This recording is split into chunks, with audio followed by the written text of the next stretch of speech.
Algorithm का कोई इससे लेना देना नहीं। गूगल में आपको रहना बहुत बहुत ज़रूरी है। लोगों को ये मिसकंसेप्शन है कि अगर मैं ऑनलाइन सामान नहीं बेच रहा हूँ तो मेरे को डिजिटल मार्केटिंग की ज़रूरत नहीं है। अब आने वाले 5 साल में क्या ये बिल्कुल बंद होने वाला है? ऑनलाइन के साथ हाथ मिला के चलोगे, आपको कोई पीछे नहीं कर सकता। स्टार्टिंग में अगर मैं अपने फॉलोअर्स बढ़ाना चाहती हूँ, या 1000-2000 फॉलोअर्स चाहती हूँ, मैं कैसे बढ़ाऊँ? एक अच्छी वीडियो का हुक क्या होना चाहिए? इसका क्या टाइमिंग रहता है? अगर मैं ऐसे देखूँ कि कुछ टाइमिंग फिक्स रहेगा कि इस टाइम पे अगर मैं वीडियोस डालूँ तो वो ये टाइम सही रहेगा? लोगों के सामने रहोगे सोशल मीडिया में तो इसको आपको क्रेडिबिलिटी भी मिलेगी। तो मेनली आपके जो इंस्टाग्राम रील्स है वो 3 चीज़ों पर डिपेंड करते हैं, वही मैं बता देता हूँ। नमस्कार, बॉस वाला बिजनेस हिंदी में आप सभी का बहुत बहुत स्वागत है और मैं हूं आपकी बिजनेस आइडिया प्रेजेंटर किरण। जैसा कि आप सभी जानते हैं कि मैं हर वीडियोस में आपको बताती हूं कि अगर आप कोई भी बिजनेस शुरू करते हैं तो उसके लिए आपको सोशल मीडिया मार्केटिंग करना बहुत ज़रूरी है। सोशल मीडिया का प्रेजेंस होना बहुत ज़्यादा ज़रूरी है अगर आप छोटे बड़े कोई भी या किसी भी तरह का बिजनेस शुरू करते हैं। और अपने लास्ट वीडियो में मैंने ये भी कहा था कि मैं बहुत जल्दी एक पॉडकास्ट शुरू करूँगी जहाँ हम ये जानें कि छोटे लेवल के बिजनेस या बड़े लेवल के बिजनेस में सोशल मीडिया का क्या रोल है, सोशल मीडिया कैसे करते हैं, कैसे आप अपने छोटे से प्रोडक्ट को एक बड़ा प्रोडक्ट बना सकते हैं, क्या उसकी ब्रांडिंग रहेगी, कैसे मार्केटिंग होती है, क्या गूगल एड्स होते हैं, सब कुछ आज के इस वीडियो में आपको जानने को मिलेगा। क्योंकि मेरे कहे मुताबिक जो मैंने आपको प्रॉमिस किया था कि मैं एक एक्सपर्ट लेकर आऊँगी जो हमें ये बताएंगे कि किसी भी प्रोडक्ट की मार्केटिंग करना क्यों ज़रूरी है।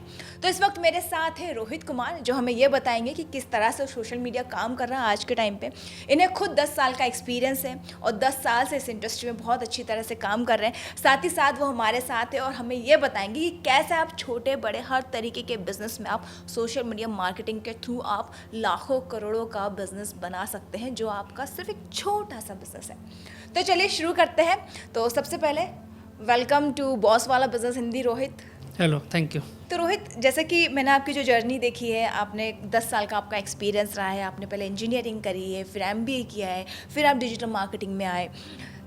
क्या सोचा था आपने कि हाँ डिजिटल मार्केटिंग में क्यों आना चाहिए? क्या सबसे पहले आपका थॉट था?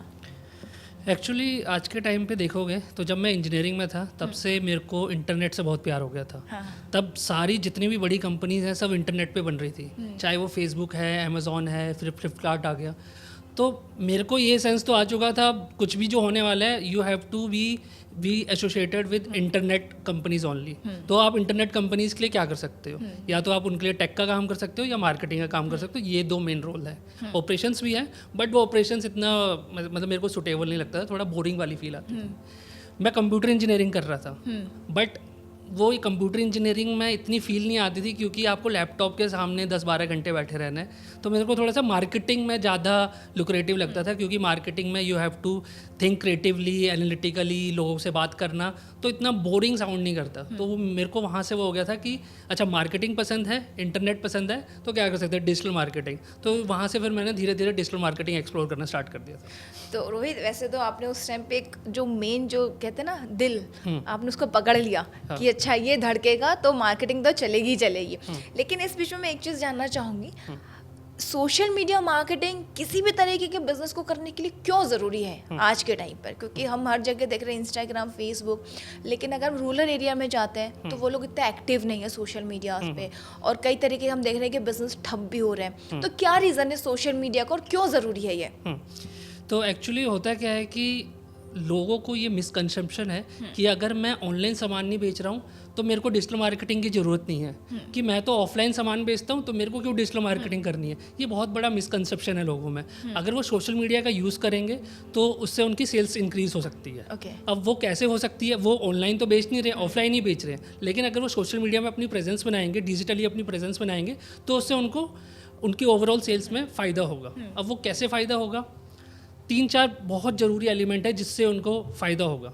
नंबर 1 है विजिबिलिटी। उनकी विजिबिलिटी इंक्रीज़ होती है इससे। जैसे कि फॉर एग्जांपल किसी का सैलून है, अगर बिजनेस गूगल माई बिजनेस पे उन्होंने अपना खुद को लिस्टेड कर दिया है तो बहुत सारे सर्चेस होते हैं कि salon near me, spa near me, तो वहाँ से आपको बिजनेस मिलेगा। अगर आप माई बिजनेस में लिस्टेड ही नहीं होंगे तो आपको इतनी बिजनेस अपॉर्चुनिटी आपकी लॉस्ट हो रही है। अगर आप सोशल मीडिया में अपने पेजेस बनाओगे तो आपको क्रेडिबिलिटी मिलती है।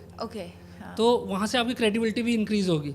तो और आप वहाँ पे अपने कस्टमर का फीडबैक डाल सकते हो, रिव्यूज़ डाल सकते हो, तो आपका ट्रस्ट फैक्टर बहुत इंक्रीज़ होगा। तो वहाँ पे जब आपके लोगों की रिव्यूज़ देखेंगे तो कोई आपके बिज़नेस के बारे में जानेगा तो वो कन्वर्जन हो जाएगा, लोगों को आपके बिज़नेस पे भरोसा आएगा और आपकी सेल्स जो कन्वर्जन है वो इंक्रीज़ हो जाएगी। तो रोहित, मैं एक चीज़ जानना चाहूँगी, जैसे कि अभी हमारे अगर हम छोटे बिजनेसमैन को देख लें, क्या स्ट्रेटजी रहनी चाहिए अगर आप सोशल मीडिया मार्केटिंग में या सोशल मीडिया पे जाते हैं तो?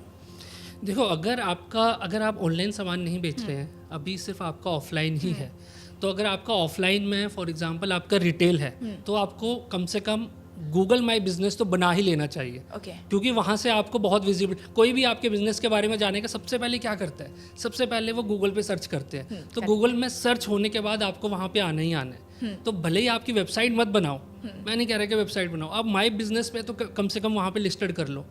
वहाँ पे उसके बाद आपके रिव्यूज़ लेना स्टार्ट करो, जो भी आपके कस्टमर्स आ रहे हैं उनसे रिव्यूज़ डलवाओ।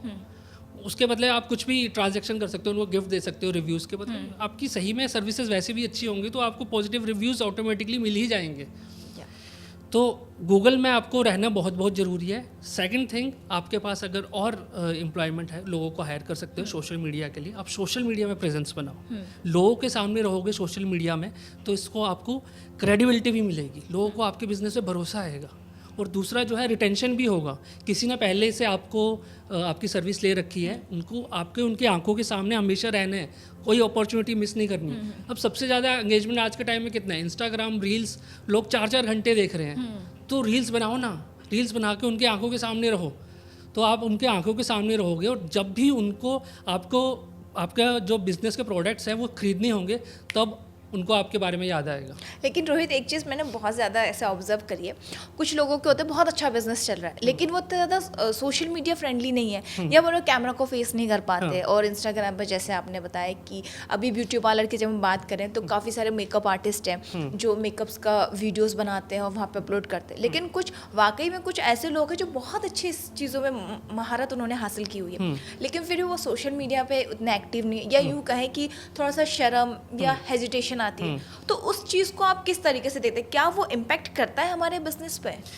देखो, हेजिटेशन तब होगी जब आप फेक करने की कोशिश करोगे।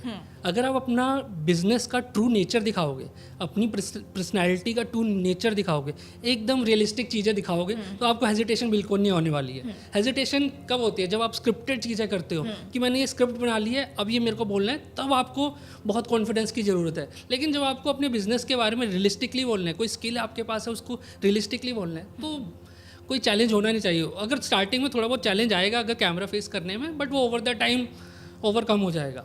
देखो, सबसे ज़रूरी तो है प्रेजेंस होना। अब ये ज़रूरी नहीं है कि आपको खुद ही कैमरे के सामने आना है, आप हायर भी कर सकते हो, किसी और को भी ला सकते हो। स्टार्टिंग में तो आप सिर्फ अपने बिजनेस की अलग अलग चीज़ों को शूट करो, बिहाइंड द सीन्स दिखाओ अपने बिजनेस की, कैसी पैकेजिंग हो रही है, कैसे सामान बन रहा है।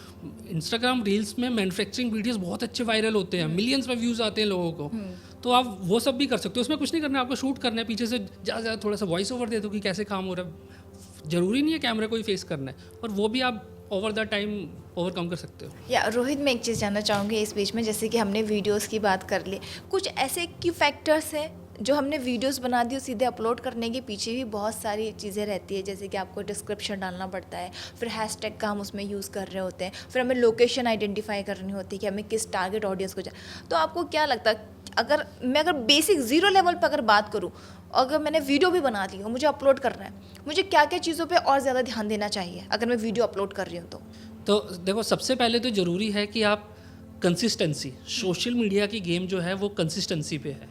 अगर आप कंसिस्टेंट नहीं होगे, सोशल मीडिया आपको रिवॉर्ड नहीं करेगा। आपको कंसिस्टेंट रहना है। कंसिस्टेंट रहने का ये मतलब नहीं है कि आपको रोज़ वीडियो डालनी है। आप हफ्ते की 3 वीडियो डालो, लेकिन रोज़ हर हफ्ते 3 डालो। कंसिस्टेंसी होना बहुत ज़रूरी है। बाकी सारी चीज़ें सेकेंडरी हैं कि आपको एक अच्छी वीडियो का हुक क्या होना चाहिए, उस वीडियो का होल्ड। तो मेनली आपके जो इंस्टाग्राम रील्स है वो 3 चीज़ों पर डिपेंड करते हैं, वही मैं बता देता हूँ। एक कि अच्छा हुक, तो आपका एक हुक क्या है, होल्ड कैसे करोगे आप ताकि जो व्यूअर्स हैं वो आपकी पूरी वीडियो देखें। तीसरा लाइकेबिलिटी फैक्टर, कोई एक ऐसा लाइकेबिलिटी फैक्टर होना चाहिए जिसकी वजह से वो एंगेज करे, या तो वो लाइक करे किसी के साथ शेयर करें या कमेंट करें। बस इन मैट्रिक्स को अगर आपने ध्यान में रख लिया, आप वायरल जाओगे और कंसिस्टेंट रहो। एक टाइम ऐसा आएगा जब आपकी वीडियोस पक्का वायरल होगी। बाकी जितनी भी चीज़ें हैं, डिस्क्रिप्शन हो गया, हैशटैग हो गया, ये आज के टाइम में बिल्कुल भी मैटर नहीं करते। एल्गो बहुत स्मार्ट हो गया, रील्स को निकले हुए इतने साल हो गए हैं, अब एल्गोरिदम बहुत स्मार्ट हो गया है। हैशटैग कोई हैशटैग्स की जरूरत नहीं है, आप बिना हैशटैग्स के डालो। डिस्क्रिप्शन जो वीडियो में आपने बातें की हुई हैं, वो बातें को नीचे स्ट्रक्चर्ड वे में डाल दो, एल्गोरिदम वहाँ से पकड़ेगा, जो आप बोल रहे हो उससे पकड़ेगा। ओवर द टाइम जो आपकी ऑडियंस, जिस तरीके की ऑडियंस आपसे एंगेज करेगी, उस ऑडियंस के हिसाब से एल्गोरिदम को काफ़ी सारे सिग्नल्स जाएंगे, फिर उसके हिसाब से आपकी सेम ऑडियंस को वो आपकी रील और रिकमेंड होती रहेगी, उस हिसाब से आप ग्रो कर जाओगे। बाकी किसी चीज़ को आपको देखने की कोई ज़रूरत नहीं है। ओके रोहित, मैंने एक चीज़ ऐसी भी देखी हुई है, जैसे कि हम अगर वीडियोस डालते हैं, सडनली चीज़ें चेंज हो जाती है। अभी हमारे एकदम 1 मिलियन तक व्यूज़ जा रहे हैं, फिर सडनली 1000 या 100 पे चीज़ें रुक जाती है। उसके पीछे का क्या रीज़न रहता है? देखो, उसके पीछे एज सच लोग बोलते हैं कि एल्गोरिदम चेंज हो गया। एल्गोरिदम चेंज कुछ नहीं होता है, आपके ऑडियंस का हो सकता है बिहेवियर चेंज हो गया हो। फॉर एग्जांपल, लोग बोलते हैं कि मार्च में व्यूज़ कम हो जाते हैं। मार्च में व्यूज़ थोड़े बहुत कम होते होंगे वो लोगों के जो कि सेगमेंट करते हैं 15 से 20 साल की ऑडियंस को। क्यों? क्योंकि उनके एग्जाम्स होते हैं मार्च में। हाँ, तो उनके थोड़े से व्यूज़ इफेक्ट। तो ऐसे कस्टमर बिहेवियर कभी कभी कुछ ड्यूरेशन में हो सकते हैं। जैसे आप जिस दिन रील डालोगे, जिस दिन इंडिया पाकिस्तान का मैच है, उतना अच्छा परफॉर्म नहीं करेगी, क्योंकि उसे ऑडियंस इंडिया पाकिस्तान देख रही है। तो कुछ ऑडियंस सेगमेंट में, आपके ऑडियंस बिहेवियर में कुछ चेंजेस हो सकते हैं। एल्गोरिदम का कोई इससे लेना देना नहीं है। तो मतलब ये है कि जैसे कि हमें बिज़नेस शुरू करने से पहले मार्केट की रिसर्च करना बहुत ज़रूरी है कि हम क्या बिज़नेस शुरू करने जा रहे हैं।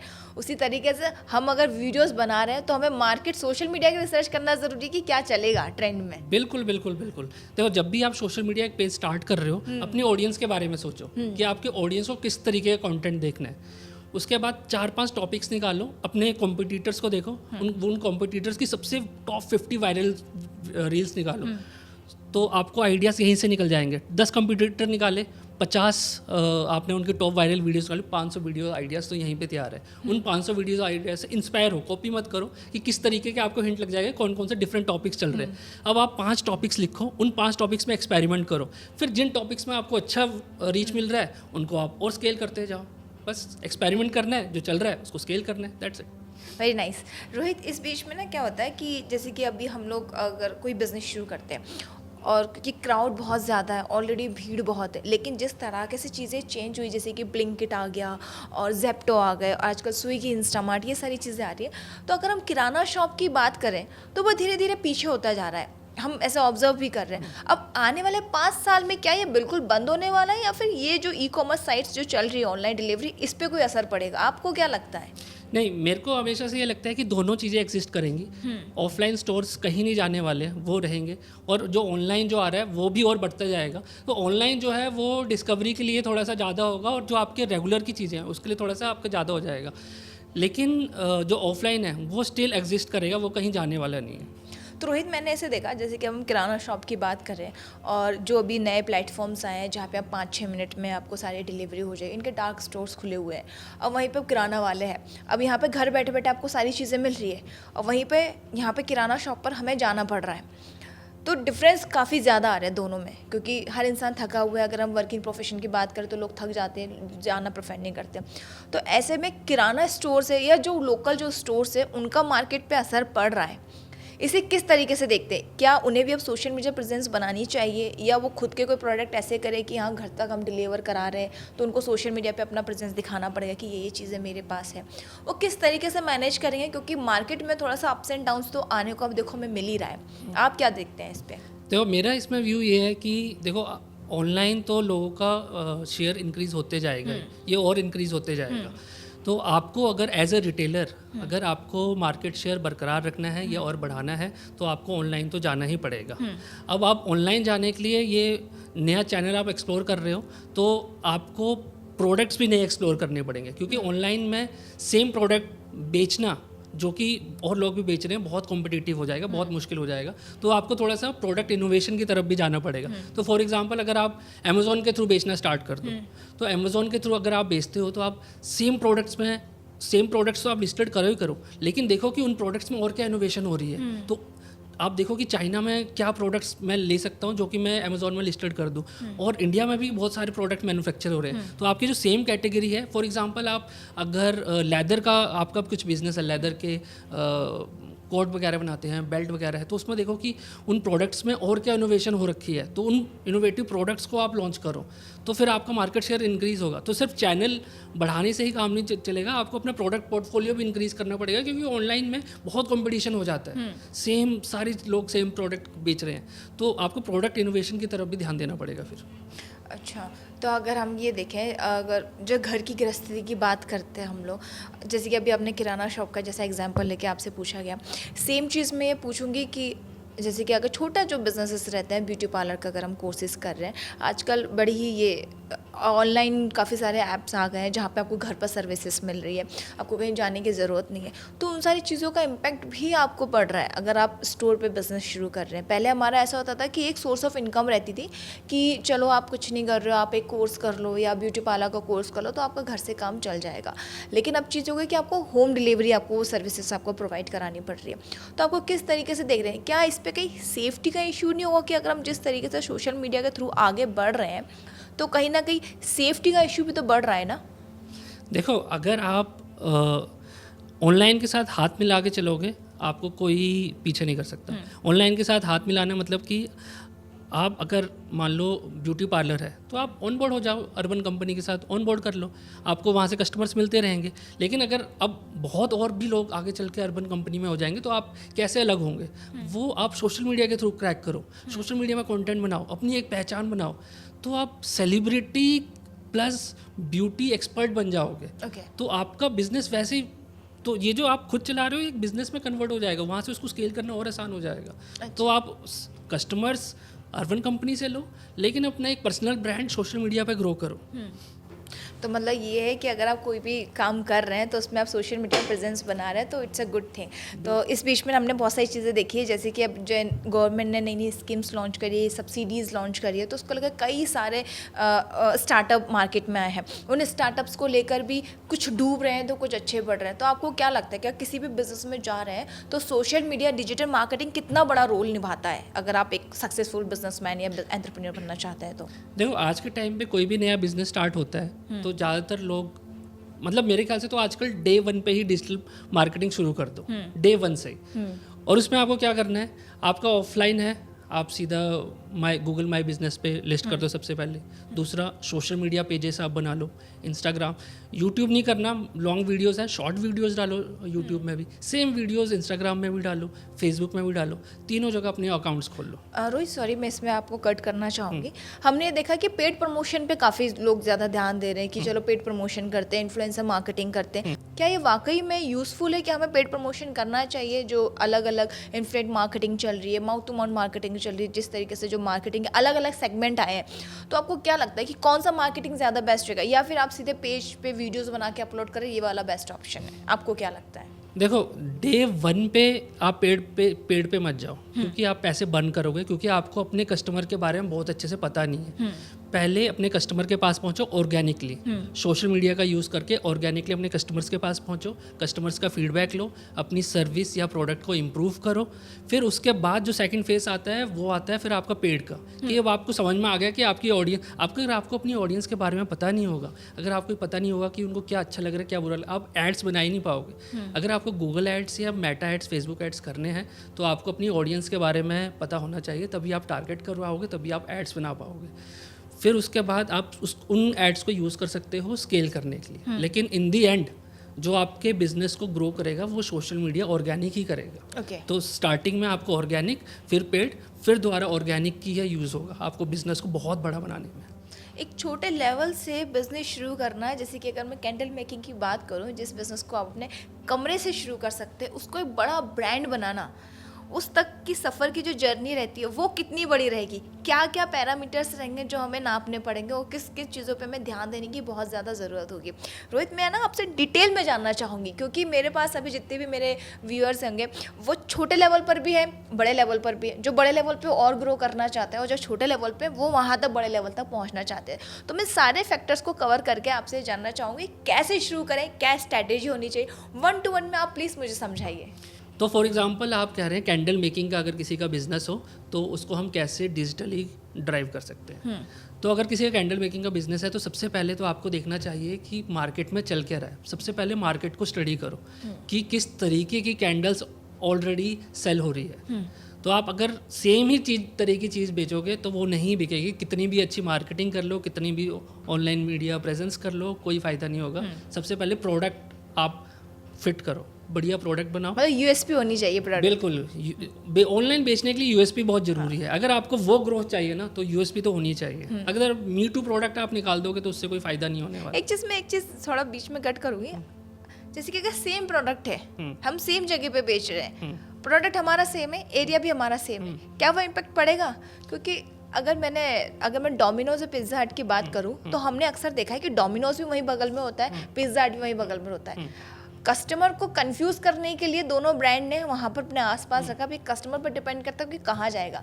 सेम ये जो हमारी स्ट्रेटेजी है जो हमारे लोकल मार्केट में भी अप्लाई होती है। बिल्कुल बिल्कुल होती है, लेकिन जो डोमिनोज और पिज़्ज़ा में मैं इसलिए वो कह रहा था कि प्रोडक्ट से स्टार्ट होता है। अच्छा, जो इनोवेशन है वो आपको प्रोडक्ट से स्टार्ट करना पड़ेगा। अगर आप प्रोडक्ट में इनोवेशन ले आओगे तो आपकी मार्केटिंग थोड़ी आसान हो जाएगी। देखो, बेचते सारे कैंपा कोला वो कोल्ड ड्रिंक सेम ही बेचते हैं, लेकिन कोको कोला पेप्सी क्यों ज़्यादा बेच पाते हैं? क्योंकि वो ब्रांडिंग है। तो लेकिन उस ब्रांडिंग में बहुत पैसा बर्न होता है, तो वो एक डिफरेंट बॉल गेम है। लेकिन यहाँ पे अगर आप स्टार्टिंग में डे वन में थोड़ा सा प्रोडक्ट में इनोवेशन कर दोगे, वो कुछ भी हो सकता है। आपने पैकेजिंग थोड़ी बेटर कर दी है, या बाकी लोग 5 के सेट में नहीं बेच रहे हैं कोई भी, और आपने यूज़ केस पहचान लिया कि यार 5 के सेट में मैं बेचूंगा तो इससे मेरी सेल्स भी बढ़ेगी, और कस्टमर का एक यूज़ केस भी है वो 5 के सेट का कि 5 अलग अलग कलर्स के कैंडल है। तो कुछ ऐसा एग्जाम्पल है। तो आप ऐसे कोई भी इनोवेशन फिगर आउट करो ताकि आपकी मार्केटिंग में भी और मदद मिले और आपकी मार्केटिंग भी और अच्छी हो। मार्केटिंग से डिफरेंस बिल्कुल बनाया जा सकता है, लेकिन ये बहुत आगे की स्टेज के लिए और बहुत बड़े जब ब्रांड्स बनते हैं वो उनके लिए है। लेकिन स्टार्टिंग में आप प्रोडक्ट से स्टार्ट करो कि आप एक बढ़िया प्रोडक्ट बनाओ, और वो कुछ भी हो सकता है। पैकेजिंग में बढ़िया करो, प्रोडक्ट में बढ़िया करो, किसी भी चीज़ में। एक चीज़ मैं जानना चाहूँगी, मतलब मैं कंसर्न है मेरा, हमारे पास प्रोडक्ट बहुत अच्छा है, हमारा नाम भी अच्छा है, लेकिन हमारे पास उस नाम की कोई स्टोरी नहीं है। क्योंकि अगर मैं देखती हूँ आजकल जो भी ब्रांड जो आ रहे हैं उसके पीछे पूरी प्रॉपर एक स्टोरी होती है, साथ ही साथ पैकेजिंग बहुत अच्छी होती है। ये सब चीज़ें कितना मैटर करती है किसी प्रोडक्ट को मार्केट में लॉन्च करने के लिए? देखो, ये चीज़ें टाइम के साथ आ जाएंगी। सबसे पहले आपका एक प्रोडक्ट रेडी है, आप इनिशियल सेट ऑफ कस्टमर्स ढूंढो सोशल मीडिया के थ्रू ऑर्गेनिकली। आप अपने प्रोडक्ट के बारे में बात करो ऑर्गेनिकली, सोशल मीडिया क्रैक करो। फिर उसके बाद आपके जो इनिशियल सेट ऑफ कस्टमर्स आएंगे वो आपकी एक स्टोरी क्रिएट करके देंगे। हो सकता है आपकी कुछ पर्सनल स्टोरी रही हो, आप उसके बारे में भी सोशल मीडिया में बात कर सकते हो। अगर है तो गुड, अगर नहीं है तो आपके जो इनिशियल सेट ऑफ कस्टमर्स होंगे वो आपको स्टोरीज ला के देंगे। वो जो आपके अच्छे अच्छे फीडबैक होंगे ना, वो आपकी स्टोरीज होगी। फिर उसका जो नेक्स्ट 1000 सेट ऑफ कस्टमर्स होंगे वो उन स्टोरीज से ड्राइव होकर आपके निकल के आएंगे। करेक्ट। एक्चुअली मैं ऐसी अपना एक एग्जाम्पल देना चाहूँगी। जैसे कि मैंने अपना एक स्टॉल खोला, मेरा खुद का एक कैफ़े रहा। तो इनिशियल स्टेज पे मुझे लगा कि मैं मार्केटिंग नहीं कर सकती या मेरे पास इतना पैसा नहीं है। सोशल मीडिया प्रेजेंस मैंने बनाई है जैसे कि आपने मुझे बताया, पर लेकिन मैंने पेड नहीं किया। अब ये था कि जितने मेरे कस्टमर मेरे शॉप्स पर आ रहे हैं, मैंने उनसे बोला कि आप प्लीज़ फॉलो कर लीजिए, वहाँ पे सारी चीज़ें फीडबैक उनका ले रही हूँ, वीडियो उनका बना रही हूँ, सोशल मीडिया प्रेजेंस में चाहिए। लेकिन एक चीज़ जो मुझे ऐसी लगी, जो मेरे बिजनेस के लिए काफ़ी अच्छा रहा, जब वेलफेयर्स वगैरह होते थे या कहीं इवेंट हो रहे हैं तो वहाँ मैंने अपने आप को प्रेजेंट किया। बाकायदा अपने जो मेरा जो ब्रांड है उस ब्रांड की मैंने टी शर्ट पहनी, और मेरे जो एम्प्लॉयज़ थे उनको सभी को मैंने वो टी शर्ट पहनाई, अपना ब्रांड का लोगो अच्छे से डिज़ाइन किया। फिर वहाँ पे भी मेरे कस्टमर आ रहे हैं क्योंकि मेरा ऑलरेडी सोशल मीडिया प्रेजेंस था। ऑलरेडी तब बूस्ट लेवल पे, तब वास्ट लेवल पे तो नहीं था, बहुत छोटे लेवल पे 200-300 सब्सक्राइबर्स थे मेरे।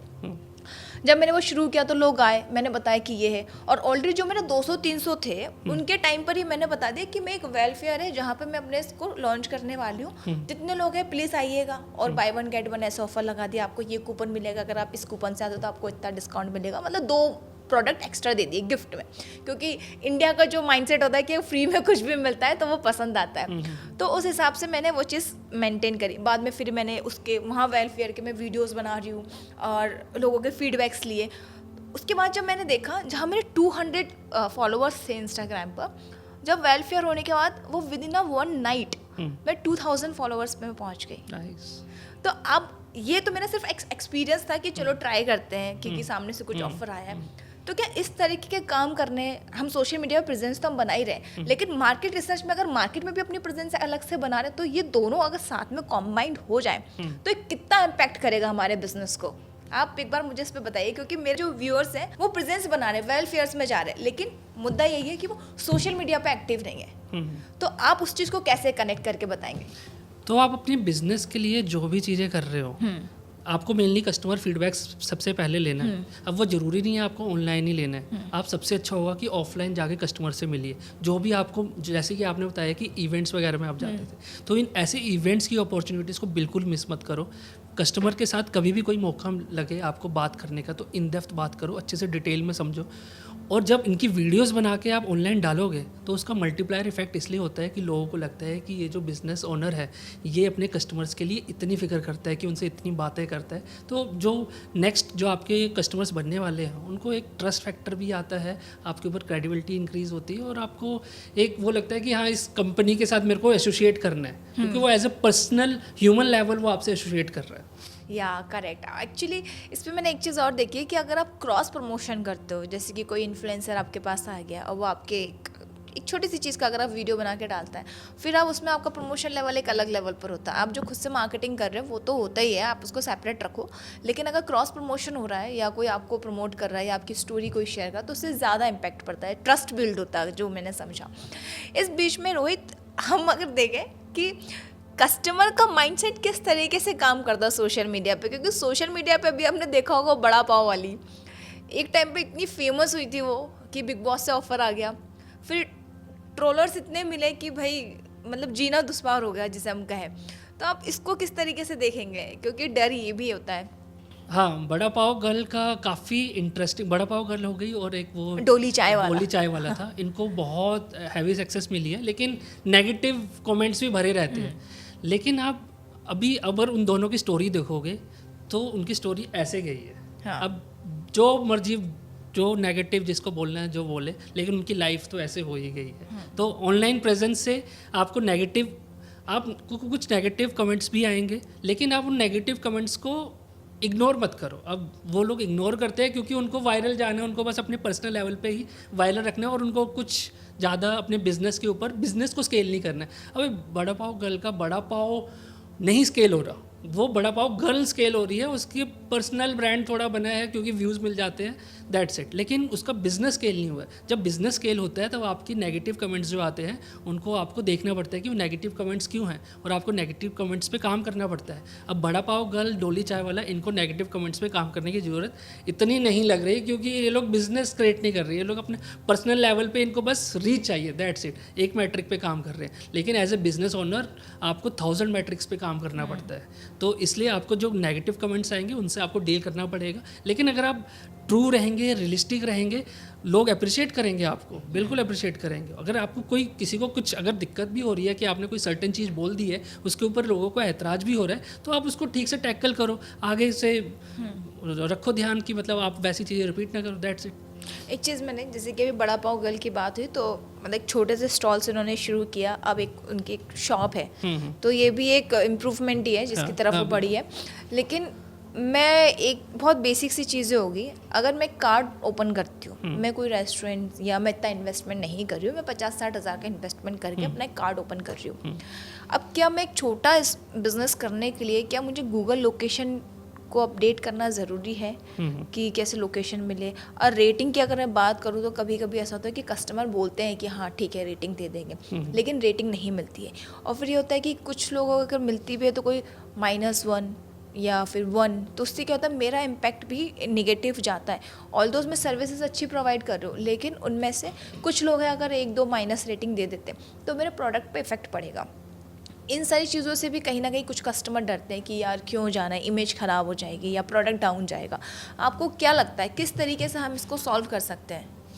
देखो, अगर आपका एक छोटा सा बिजनेस है, एक कार्ड भी आपने चलाया है, तो तो उस कार्ट को भी ऑनलाइन प्रेजेंस की ज़रूरत पड़ेगी। स्टार्टिंग में इतनी नहीं पड़ेगी, क्योंकि आपको अभी इनिशियल सेट ऑफ कस्टमर्स भी बनाने हैं जो कि आपकी लोकेशन से आएंगे, जो कि वहाँ का जो ट्रैफिक होगा आसपास का, आप ट्रैफिक देख के ही अपना कार्ट खोलेंगे। लेकिन जो सेकंड सेट ऑफ कस्टमर्स हैं वो आपके ऑनलाइन से आ सकते हैं, सोशल मीडिया से आ सकते हैं। अगर आपका बिजनेस जो ऑफलाइन बिजनेस है वो ऐसा है जिसपे कि लोग गूगल में सर्चेस करते हैं, तो आपका बहुत ज़रूरी हो जाता है कि आप माई बिजनेस में लिस्टेड हो। दूसरा सोशल मीडिया, आपको मैं एक एग्जांपल देता हूँ, बीटेक पानीपुरी वाली। अब बीटेक पानीपुरी वाली ने क्या किया कि एक अपना सोशल मीडिया प्रोफाइल्स भी बनाई, साथ में अब उस प्रोफाइल में आप क्या दिखाएंगे, अब आपको सेम प्रोडक्ट सामने वाले कार्ट में भी बिक रहा है, आप में भी बिक रहा है, तो आप सोफिस्टिकेटेड वे में बेच रहे हो, आप इतनी सफाई रखते हो, बिहाइंड द सीन्स दिखा रहे हो, कैसे आप प्रोडक्ट्स रॉ मटेरियल प्रोक्योर कर रहे हो, रॉ मटेरियल प्रोक्योर करने का तरीका क्या है, वो कांटे कैसे सफाई से जाते हैं, इससे ट्रस्ट बिल्ड होगा, आपकी सेल्स ऐसे 10 गुना बढ़ जाएगी इन सब चीज़ों से। या करेक्ट, ये सारी चीज़ें तो मैंने काफ़ी सारी चीज़ों पे नोटिस करा है, लेकिन कुछ लोग होते हैं ना जिसका नेगेटिव फ़ायदा भी उठा रहा है, जैसे कि अभी डॉली चाय वाला, जब हम उसको दूध जब वो निकाल रहे चाय में डाल रहे, तो जिस तरीके से वो खेल रहे हैं दूध के साथ, या वो जिस तरीके से वो कस्टमर से बात कर, तो ये भी काफ़ी नेगेटिव पॉजिटिव आप देख सकते हैं, हर तरीके का इम्पैक्ट पड़ता है। जी हाँ रोहित, सारी चीज़ें एक तरफ, अगर छोटे से बिजनेस में शुरू कर रही हूँ तो क्या मुझे उसको मार्केटिंग में इन्वेस्ट करना चाहिए अपना पैसा, या सिर्फ मैं ऑर्गेनिक की तरफ ही बढ़ूँ? देखो, अब जब आप स्टार्ट कर रहे हो आपके पास पैसे नहीं हैं। देखो, पैसे के लिए आपको चाहिए, अगर आप गूगल एड्स कर रहे हो, मेटा एड्स कर रहे हो, तो आपको पैसे की ज़्यादा ज़रूरत है। अगर आप सोशल मीडिया कर रहे हो तो आपको टाइम चाहिए, पैसे बहुत ज़्यादा नहीं चाहिए, सिर्फ आपको टाइम वहाँ पे इन्वेस्ट करना है, आपको मनी ज़्यादा इन्वेस्ट नहीं करनी। आप थोड़ा टाइम इन्वेस्ट करो, 3 से 6 महीने में एक गुड आप अपनी सोशल मीडिया फॉलोअर्स बना सकते हो, वहाँ पे आपको रीच मिल जाएगी, वहाँ से आपके इनिशियल सेट ऑफ कस्टमर्स आ जाएंगे। आप पैसे इन्वेस्ट करने की बिल्कुल ज़रूरत नहीं है। स्टार्टिंग में आप टाइम इन्वेस्ट करके सोशल मीडिया में स्टार्ट कर सकते हो अपना बिजनेस, प्रोडक्ट का फीडबैक ले सकते हो, फिर उसके बाद उसको फर्दर और ग्रो कर सकते हो। अभी जैसे कि मैं अगर पोहा मैन्युफैक्चरिंग ओपन करने जा रही हूँ, अब उसमें अब मेरे पास सारा सेटअप है, मेरा मैन्युफैक्चरिंग सेटअप है, लेकिन मैंने डिजिटल मार्केटिंग में वर्क ही नहीं किया है। अब मैंने काम करी है लोकल वेंडर्स से, छोटे मोटे जो वेंडर्स हैं या रिटेल्स में मैं बात कर रही हूँ, तो क्या अगर मैं लोकल लेवल पे, छोटे लेवल पे भी काम कर रही हूँ, तो क्या मुझे पैकेजिंग ब्रांडिंग की ज़रूरत है, या अभी इनिशियल लेवल पे मैं अपने हिसाब से नॉर्मल एक थैले में जाके मैं उसको सेल कर सकती हूँ? आप मुझे बताइए किस तरीके से मैं अपने बिजनेस को ग्रो की तरफ लेकर जाऊँ, तो पहला स्टेप मेरा क्या होना चाहिए? देखो, डे 1 से आपको प्रोडक्ट इनोवेशन करना ही पड़ेगा, क्योंकि अगर आपका प्रोडक्ट बहुत इनोवेटिव नहीं है तो उसको बेचने के लिए आपको बहुत मेहनत करनी पड़ेगी, जिसमें आपका पैसा लगेगा, टाइम लगेगा। लेकिन अगर आप डे 1 में प्रोडक्ट पे ही थोड़ा काम कर लो, चाहे वो पैकेजिंग है, प्रोडक्ट में कुछ इनोवेशन करना है, वो आपको डे 1 से करना ही पड़ेगा। और सेकंड चीज़ें जो आती है, आपका बिजनेस का आउटलुक कैसा है, आपने क्या नाम रखा है, आपने प्राइसिंग कैसी की है, इन सब चीज़ों को भी आपको मार्केट स्टडी करके ही समझ में आएगा। तो ये जो बेसिक्स ऑफ बिजनेस स्टार्टिंग है वो आपको सब पे चेक तो करना ही पड़ेगा कि आपने प्रोडक्ट चेक, आपने नाम बढ़िया रखा है चेक, प्राइसिंग सेट है चेक, अब कस्टमर के पास पहुंचना कैसे है उसका तरीका अपना, आपका या तो आपका ऑफलाइन बिजनेस है तो आपने ऐसी जगह खोला है जहाँ पे पहले से बहुत क्राउड आता है, तो that is good. Second, Google में सर्चेस है, माई बिजनेस पे आप लिस्ट कीजिए। थर्ड, आप सोशल मीडिया में अपनी प्रेजेंस बनाना शुरू कीजिए। तो ये मार्केटिंग का चैनल आपका फिर क्रिएट हो जाएगा धीरे। इसमें एक चीज़ मेरे को एक समझ में ये नहीं आती कि अगर मेरे कस्टमर मेरे पास आए, अब मैं रिपीटेडली उन्हीं कस्टमर को कैसे अपने पास खींचूं, क्योंकि मार्केट में इतना ज़्यादा कंपटीशन है कि हर कोई चाहता है कि चलो आज यहाँ से खा लिया, अब कल दूसरी जगह से खाएंगे, फिर कल तीसरी जगह से खाएंगे।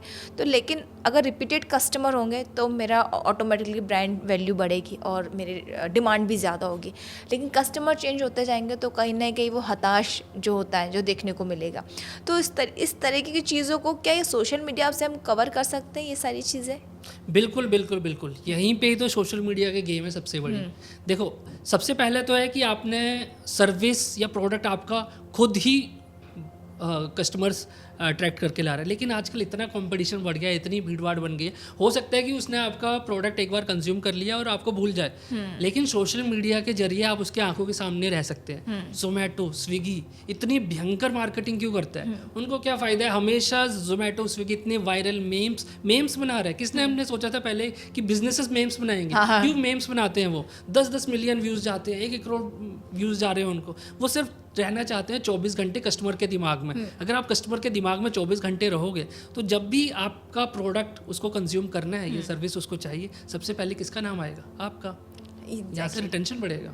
मतलब मुझे ऐसा लगता है कि कभी कभी अगर हम नेगेटिव मार्केटिंग की तरफ भी जा रहे हैं तो ऐसा लगता है कि स्टार्टिंग में अगर अपनी ब्रांड वैल्यू बढ़ाना चाह रहे हैं तो लोगों के दिमाग में ख्याल तो आपका आना चाहिए कि अगर कोई गलत भी है तो इतना गलत कैसे हो, तो चलो ट्राई करते हैं। उसके बाद उसकी नेगेटिव थॉट को आप पॉजिटिव में कैसे चेंज कर सकते हैं ये हमारे ऊपर है, लेकिन कस्टमर को अपने पास खींच के लेकर आना ये सोशल मीडिया का काम है। बिल्कुल बिल्कुल। एक क्वेश्चन होगा कि जैसे कि अगर मेरे पास कोई प्रोडक्ट है, जस्ट एग्जाम्पल कि मेरे पास खिलौने हैं, मैं खिलौने का मेरे पास प्रोडक्ट है, काफ़ी सारे खिलौने मैं ऑनलाइन बेच रही हूँ, मैं ऑनलाइन ऑलरेडी लिस्टेड हूँ।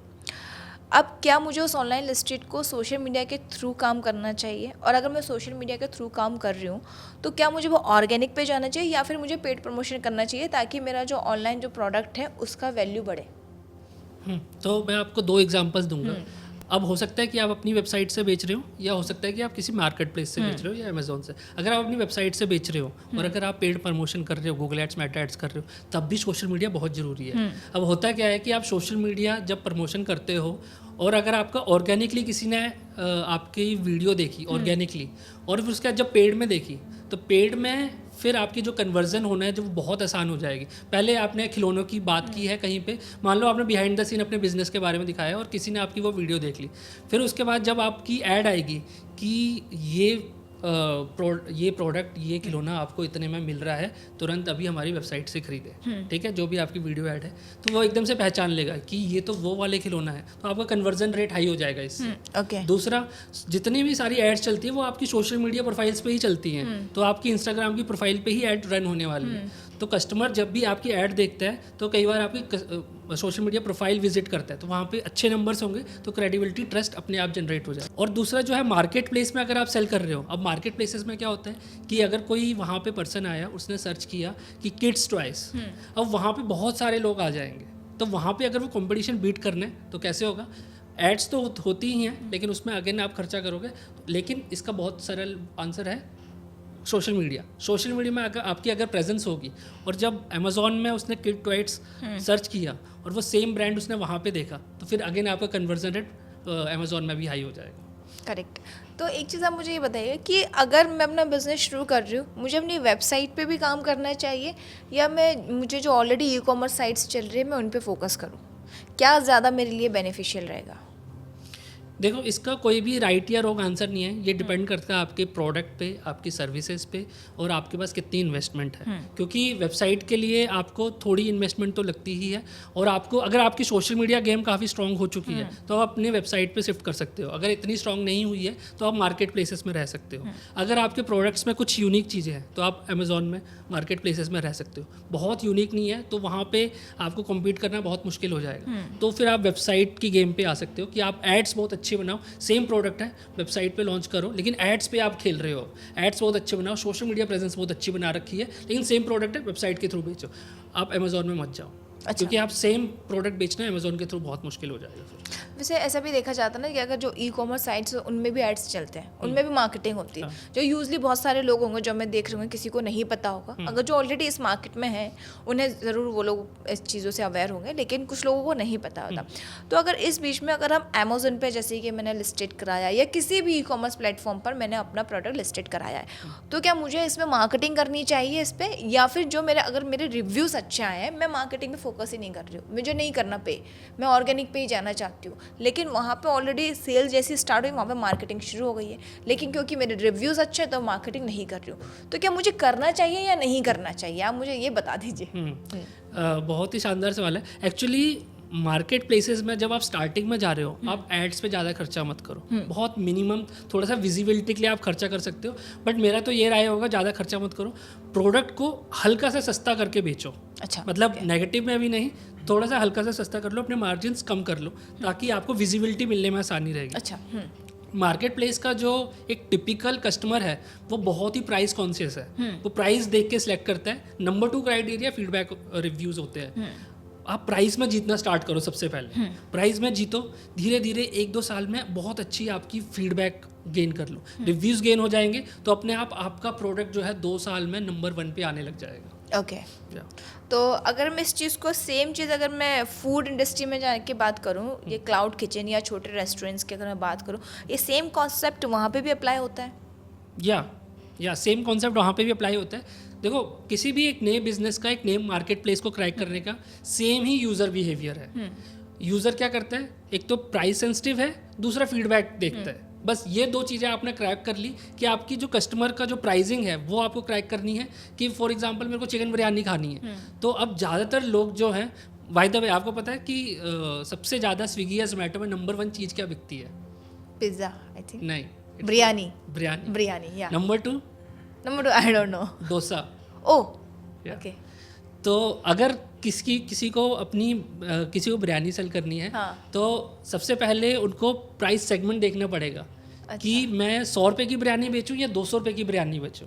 तो स्टार्टिंग में आपको वो प्राइस क्रैक करना पड़ेगा और अच्छे रिव्यूज़ मेंटेन करना। तो यहाँ पे फिर ऐसा हो जाएगा कि जिसको भी खाना है अपने हिसाब से वो ऑर्डर कर सकते हैं, इसमें कोई क्राइटेरिया नहीं होगा कि आप कौन से कितना पैसा चार्ज करना चाह रहे हैं। आप 100 रुपये का भी आपको मिला, आपको 200 रुपये का भी मिल रहा है, दोनों चीज़ें आपको मिल रही है। तो नाइस। लेकिन इसमें एक चीज़ है कि हो सकता है कि जो 100 रुपये वाला कस्टमर है वो आपकी 3 की रेटिंग से भी खुश हो जाए, लेकिन जो 200 या 300 रुपये की बिरयानी है उसमें देखो मेरे को 4.5 से तो कम नहीं चाहिए। हाँ ठीक है, तो ये चीज़ें फ़र्क पड़ती है, रेटिंग का फ़र्क पड़ता है। बिल्कुल। तो मेरे को ये, लेकिन मुझे एक चीज़ समझ में नहीं आती है, अगर हम कहीं पे भी मार्केट में जाते हैं, क्योंकि यूजली अब ऐसा होता है कि अगर हम किसी रेस्टोरेंट में जा रहे हो तो हमें पता है कि यार इस रेस्टोरेंट का खाना अच्छा है तो हमें जाना चाहिए। लेकिन कभी कभी मैंने ऐसा ऑर्डर किया, मैंने 5 स्टार रेटिंग्स पे भी अगर मैं जा रही हूँ लेकिन खाना मिल रहा है मुझे एकदम बिल्कुल मुझे खाया नहीं जा रहा। अब उसको रिटर्न पॉलिसी में भी आता है कि आजकल स्विगी जोमेटो का अलग पॉलिसी चल रहा है कि आपको पे नहीं करेंगे या वो आपको कुछ कॉइन्स दे देंगे, आप उसको दोबारा यूज़ कर सकते हो।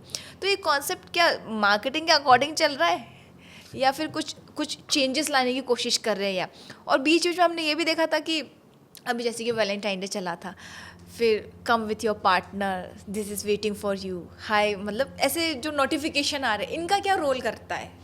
तो देखो, एक तो रेटिंग जो आपको एक्सपीरियंस बुरा मिल रहा है जिनमें 5 की रेटिंग है, सबसे इम्पॉर्टेंट बात है कि सिर्फ वो रेटिंग का नंबर इम्पॉर्टेंट नहीं है, उसके ब्रैकेट में वॉल्यूम लिखा होता है। अच्छा, वो वॉल्यूम बहुत इंपॉर्टेंट है और वो कस्टमर्स को बहुत ज़्यादा पता नहीं है। अगर आप बिरयानी सर्च करोगे स्विगी में, आपको पक्के से टॉप 10 में 5 वाली रेटिंग की मिल जाएगी, लेकिन ब्रैकेट में देखोगे तो 7 लिखा होगा, 8 लिखा होगा, 10 लिखा होगा, जो कि वो खुद है या उनके रिश्तेदार वगैरह, ओके, उनके फ्रेंड से वो डलवा देते हैं 5, लेकिन वो वैसा प्रोडक्ट नहीं होता। तो वॉल्यूम बहुत ज़रूरी है।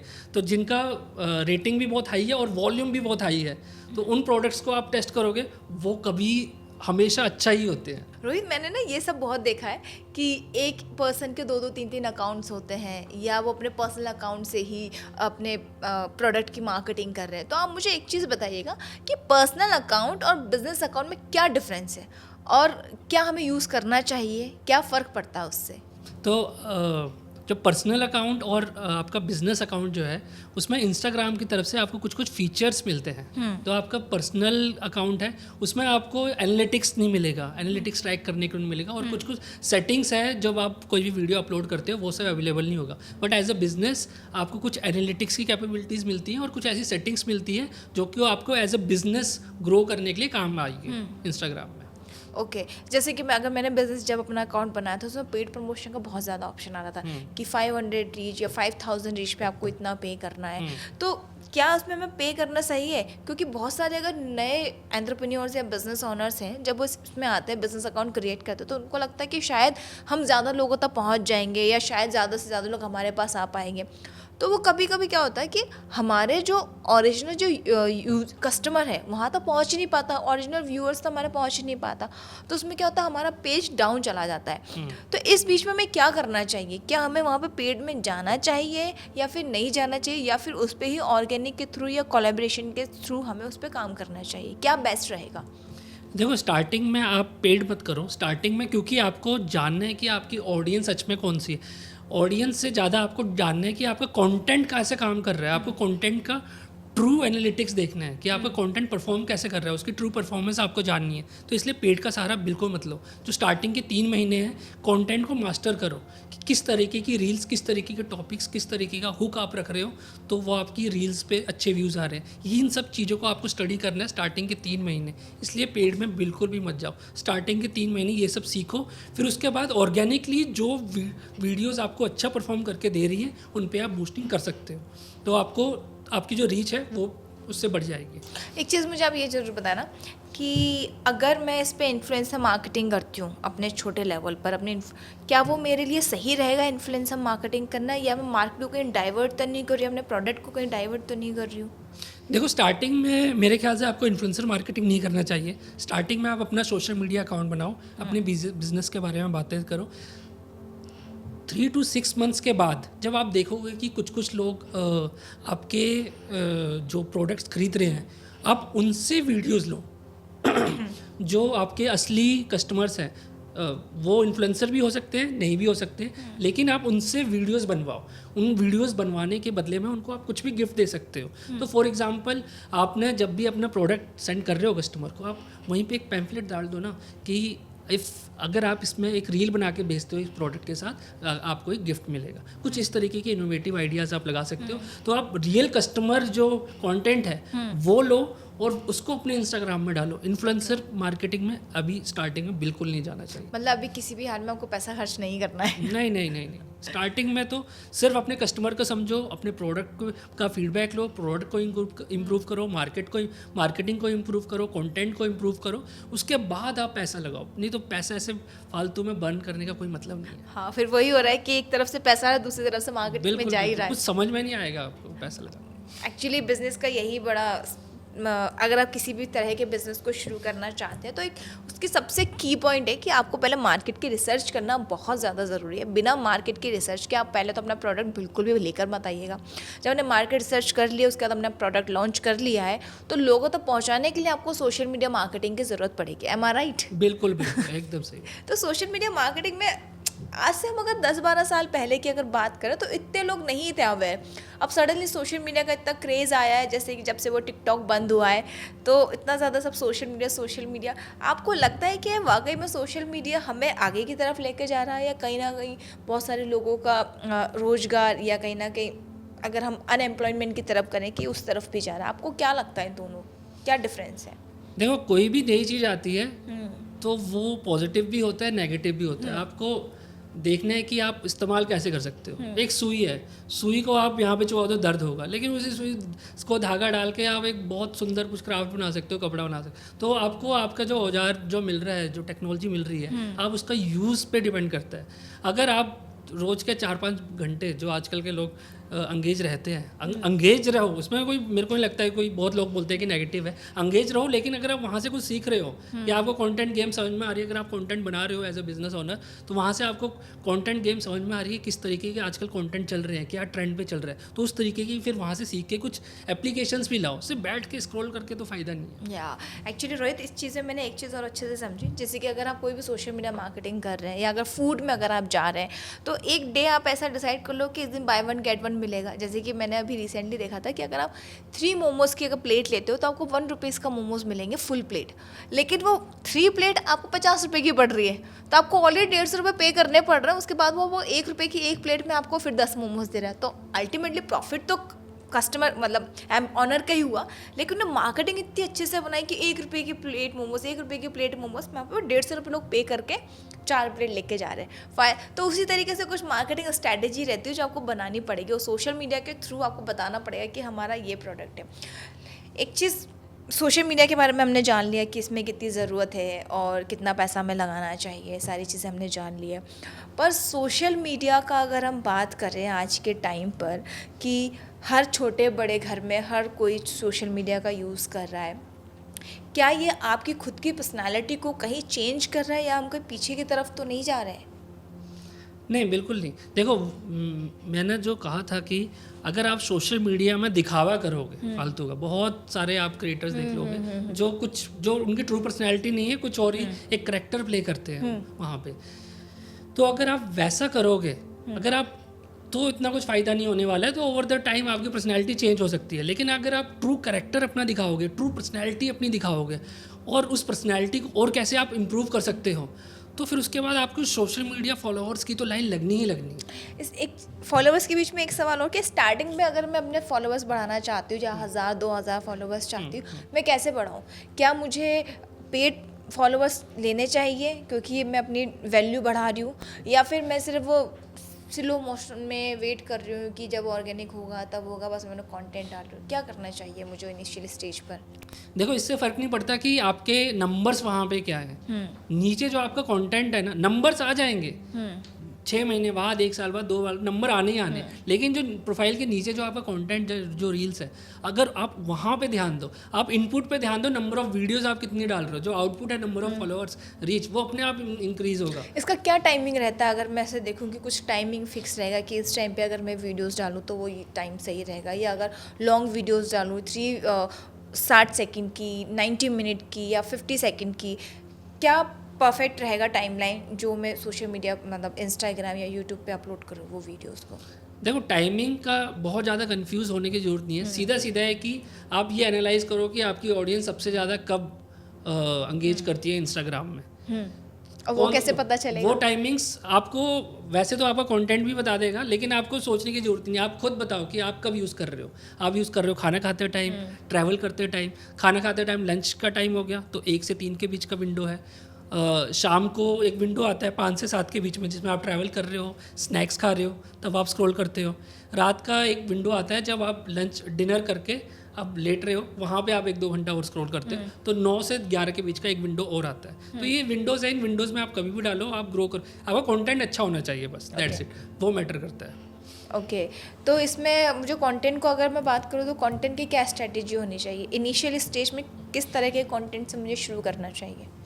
देखो, एक तो चीज़ है कि आप देख सकते हो कि सिमिलर काइंड ऑफ कंटेंट और कौन आपके कॉम्पिटिटर्स कौन कौन से हैं, उनको एनालाइज करो कि वहाँ पे उनको कहाँ किन किन वीडियोस में रीच मिली है। तो आप वैसी वीडियोस आप कॉपी मत कीजिए, आप इंस्पायर हो कि ये टॉपिक है, इस टॉपिक को मैं अपने अंदाज में प्रेजेंट करूँगा, दैट्स इट।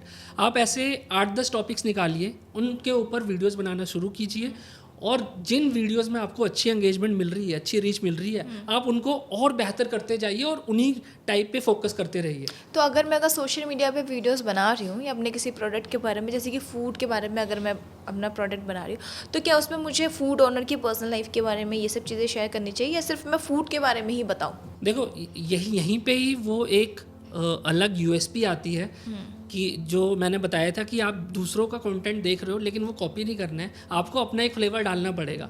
अब यहाँ पे हो सकता है कि बिजनेस ओनर की कुछ चुलबुली सी पर्सनैलिटी है, तो वो चुलबुली सी पर्सनैलिटी बाहर आने दो, वो आपका कंटेंट को यूनिक बनाएगा। और उसी की मदद से आप वायरल भी जाओगे। अगर आज नहीं जा रहे हो तो कल जाओगे, लेकिन वो एक यूनिक फैक्टर जो आपकी पर्सनैलिटी का है वो अपने कंटेंट में बिल्कुल दिखाओ। ओके और इसका अगर मैं प्रोफाइल पिक्चर की बात करूं, मतलब तो मुझे अपने ब्रांड की पिक्चर को ही वहाँ पे प्रोफाइल बनाना चाहिए, या मैं खुद का एक ब्रांड, क्योंकि मेरा ब्रांड है, मैं अपने आप को प्रेजेंट कर रही हूँ, मेन फोकस मुझे किस पे करना है? मुझे खुद को सेल करना है कि ये मेरा प्रोडक्ट है, या मुझे सिर्फ प्रोडक्ट को सेल करना और अपने आप को पीछे रखना है? नहीं, आपको बिजनेस को ही आगे करना है। Okay. लेकिन जो वीडियोज़ हैं, अब उसमें आपके पास ऑप्शन है, या तो आप खुद कर सकते हो, कॉन्फिडेंट हो, सीखना चाहते हो तो फिर आप खुद आ जाओ, नहीं तो आप लोगों को हायर भी कर सकते हो, या फिर वॉइस ओवर करके भी आप अच्छा ट्रैक्शन गेन कर सकते हो। लेकिन आपको बिजनेस को फर्स्ट रखना है, क्योंकि वहाँ पे आपकी जो ऑब्जेक्टिव है वो बिजनेस है, बिजनेस सेल्स है। तो आपको हमेशा बिजनेस के सारे सिग्नल्स जितने भी आप देख सकते हो, लोगो हो गया, नाम हो गया, जहाँ जहाँ आपको लगाना है, सब जगह आप बिजनेस को आगे करोगे। एक चीज़ मुझे और जाननी थी कि अगर हम सोशल मीडिया प्लेटफॉर्म पर जाते तो बहुत सारे म्यूज़िक और एडिटिंग वाले पार्ट हो रहे हैं। अभी मैं छोटे लेवल पे अपना बिजनेस शुरू करूँ तो मेरे पास ये सारे इक्विपमेंट्स नहीं है, मैं इतना ज़्यादा पैसा इन्वेस्ट नहीं कर सकती हूँ। तो क्या चीज़ें ज़्यादा आप ऑर्गेनिक जो है विदाउट बैकग्राउंड म्यूज़िक आप नॉर्मली बात कर रहे हो फ़ोन पर, वो ज़्यादा सही रहेगा, या मुझे थोड़ा सा अट्रैक्टिव बनाने के लिए अपनी प्रोफाइल को अलग दिखाने के लिए ये सब चीज़ें करनी चाहिए जो ऑलरेडी ट्रेंड में चल रही है?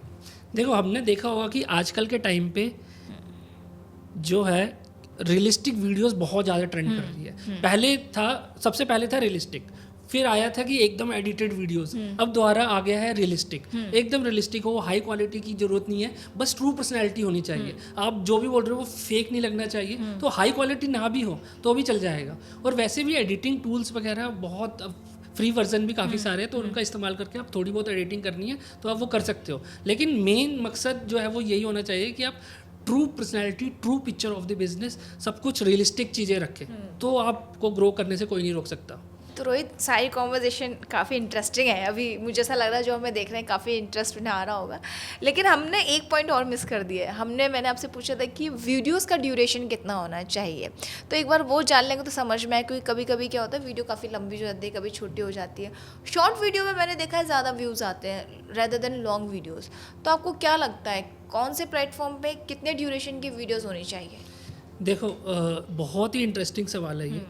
इसमें क्या होता है कि आजकल आप देखोगे कि कुछ लोग जो है 40-50 सेकंड्स की वीडियो बनाते हैं तब भी वो लोग वायरल होंगे, और कुछ लोग जो है सिर्फ 10 सेकंड्स की वीडियो बना रहे हैं तब भी बहुत वायरल होंगे। अब ऐसा क्यों होता है? देखो, सबसे पहला मकसद इंस्टाग्राम का क्या है? इंस्टाग्राम चाहता है कि उसके जो व्यूअर्स हैं वो प्लेटफॉर्म पे ही रहे, प्लेटफॉर्म से बाहर ना जाए। सबसे पहला ऑब्जेक्टिव ये है। अब जो बड़ी जो वीडियो है, इसलिए वो क्योंकि 40-50 सेकंड की है, लेकिन 40-50 सेकंड की क्वालिटी वीडियो होनी चाहिए कि जो भी आपका व्यूअर है जो वीडियो देखे वो 100% ऑफ द वीडियो देखे, तब मतलब है। नहीं तो फिर मतलब अगर बीच में ही छोड़ दिया तो फिर उसका रिटेंशन, आपका रेट ख़राब हो गया, रिटेंशन रेट ख़राब हो गया तो इंस्टाग्राम को सिग्नल जाएगा सीधा कि इसका रिटेंशन इतना अच्छा नहीं है, हम इसको दूसरी रील रिकमेंड करते हैं। अब हम इस रील को ज़्यादा रिकमेंड नहीं करते। तो अगर आपकी वीडियोस में 40-50 सेकंड की बना रहे हो लेकिन बहुत क्वालिटी वीडियो हाई है, quality in the sense production में नहीं, आपने बहुत रियलिस्टिक कुछ अच्छा बोला है जो कि बहुत अच्छा एंगेजिंग है, 50 सेकंड तक बहुत अच्छा एंगेज करके रखा है ऑडियंस को, कुछ वैल्यू बहुत अच्छी दी है आपने, तो 40-50 सेकंड का भी चल जाएगा। लेकिन अगर 10 सेकंड की बना रहे हो तो उस वीडियो में रिकॉल वैल्यू होनी चाहिए कि लोग बार बार देखें, तब वो चलेगा। अदरवाइज 10 सेकंड की बहुत बोरिंग वीडियो है और वो बार बार नहीं देख रहे तो कोई फ़ायदा नहीं है, क्योंकि 50 सेकंड की एक वीडियो बीट कर देगी। 50 सेकंड की किसी ने वीडियो देखी, 10 सेकंड की वीडियो मतलब वो 10 बार देखनी पड़ेगी, तब उन दोनों सेम टाइम देगी, टोटल टाइम। तो छोटी वीडियोस बना रहे हो तो बहुत इंटरेस्टिंग होनी चाहिए, बहुत इंटरेस्टिंग। अदरवाइज बड़ी वीडियो बना रहे हो तो बहुत एंगेजिंग होनी चाहिए। अच्छा, दोनों में अलग अलग आपको आइडेंटिफाई करना पड़ेगा।